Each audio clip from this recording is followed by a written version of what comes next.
नमस्कार, सुप्रभात। आज हम बनाएंगे लड्डू और लड्डू भी बनाएंगे मतलब कि 50 ग्राम जितने घी में। अगर आपके पास पर्याप्त घी नहीं है और आप सोच रहे हैं कि मुझे भी गोंद के लड्डू खाने हैं, तो आप आसानी से इस लड्डू को बना सकते हैं ओनली 50 ग्राम घी के साथ। अगर आपके पास घी भी नहीं है तो आप डालडा में भी बना सकते हैं, लेकिन कुछ ताकत की चीज़ें हैं तो कुछ तो हमें करना पड़ेगा। तो आज मैं आपको बताऊंगी 50 ग्राम घी में और एक मिल्की फ्लेवर में, मतलब जो लड्डू बनेंगे ज़रूर लेकिन ये मिल्की फ्लेवर में बनकर तैयार होंगे। तो आज हम मिल्की फ्लेवर में बनाएंगे देसी शुद्ध लड्डू, जो हमारी कमर दर्द, पीठ दर्द, काफ़ी दर्द, जोड़ों के दर्द में आराम करती है और ठंडियों में हमें अच्छी राहत भी देती है। तो आप देख ही रहे हैं, मैंने ये रिफाइंड ऑयल डाल रखा है क्योंकि इतना पर्याप्त घी हर किसी के पास नहीं होता है। तो हमने थोड़ा सा डाला, जैसे कि काजू और थोड़े बादाम। 1 पाव जितने काजू, 1 पाव जितने बादाम को हमने अच्छे से तेल में फ्राई कर लिया है। और फ्राई करने का कोई बहुत ज़्यादा समय नहीं लगता, ओनली तेल में आप डालिए और 2 से 3 सेकंड के लिए अच्छे से इसको मीडियम फ्लेम पर आप इसको तलना है। और जब आप इसको, ये है गोंद, बबुल की गोंद। आपको मैंने और भी वीडियो में बताया था कि जो गोंद होती है ठंडियों में हमें बबुल की गोंद खानी चाहिए और गर्मियों में कतीरा गोंद खानी चाहिए, जो दोनों कलर में भी डिफरेंट होते हैं, स्वाद में भी।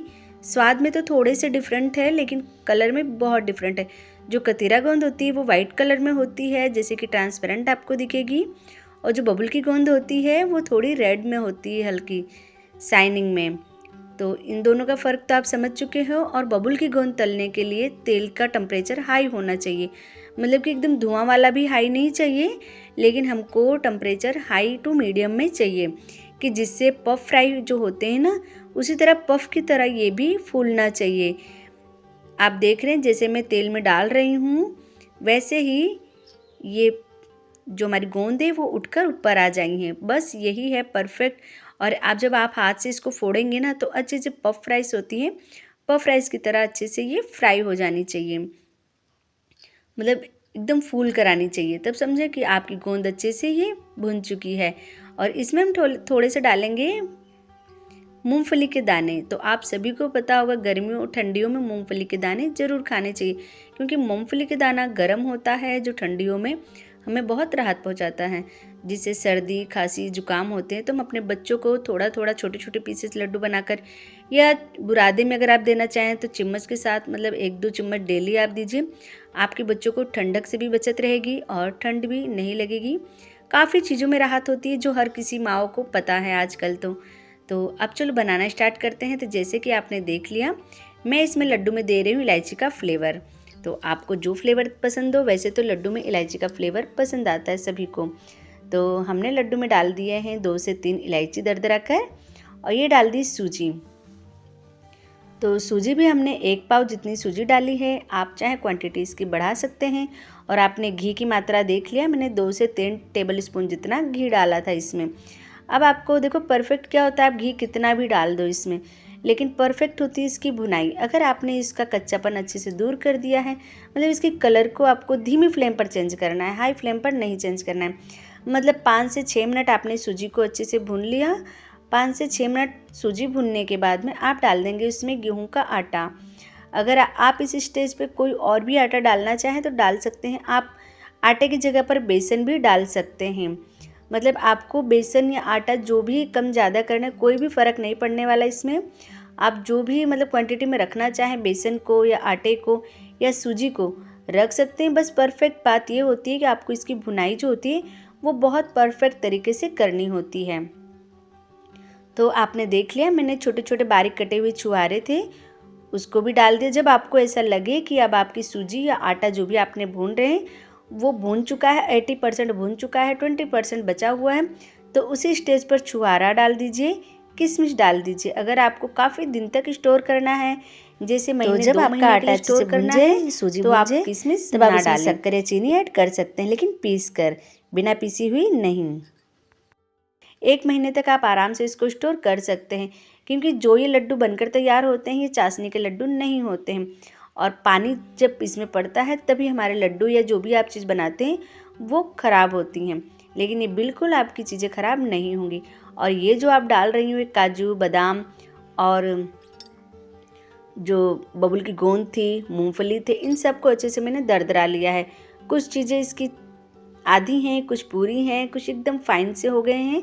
तो बस इन सब चीज़ों को अच्छे से मुझे कर देना है इसी में मिक्स। क्या होता है, जब गोंद हमारी मतलब जो भी है मिक्सचर अच्छे से गर्म रहेगा और अच्छे से मिक्स हो जाएगा, तब हमारे लड्डू भी परफेक्ट लगेंगे और घी की मात्रा भी कम लगेगी। अगर आपके लड्डू ठंडे हो जाते हैं, मतलब जो मिक्सचर है वो ठंडा हो जाता है, तो लड्डू परफेक्ट नहीं बंधेंगे। इस बात को आप ध्यान रखिएगा।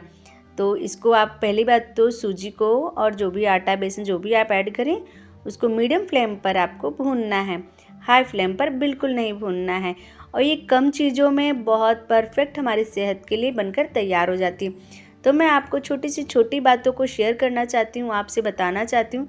तो प्लीज़ अगर हमारी बनाई हुई रेसिपी आपको पसंद आती है तो प्लीज़ चैनल को लाइक कीजिएगा और कमेंट करके बताइएगा क्या हमारा बनाया हुआ ये टिप्स आपको पसंद आई या नहीं।